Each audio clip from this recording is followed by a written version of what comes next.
The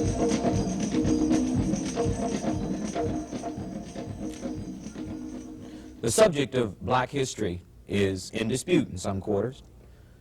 A man named J.A. Rogers, who was laughed at 20, 30 years ago, not taken seriously at all, is being taken very seriously these days.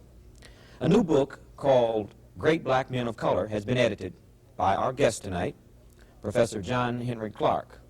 Professor Clark, there are some rather startling, to put it mildly, revelations made in the book about certain presumed facts of history that I'm certain will not stick with the general white historical community. Well, I'll tell you, it became almost necessary for the Europeans to whiten up a part of black history when they began to take over the world in the 15th and the 16th century.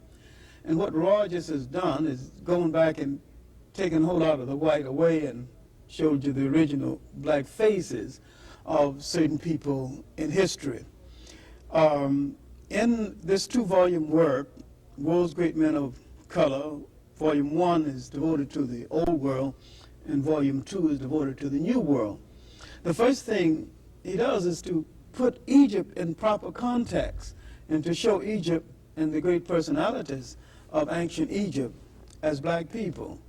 And it might be startling, but he reveals that Cleopatra did not look like Elizabeth Taylor and wasn't a white woman at all.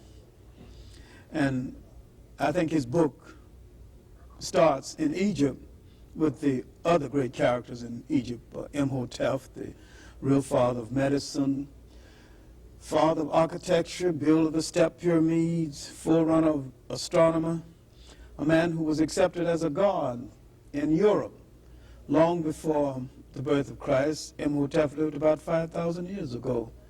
And early Europe accepted quite a few Africans as deities. And Imhotep was one of them.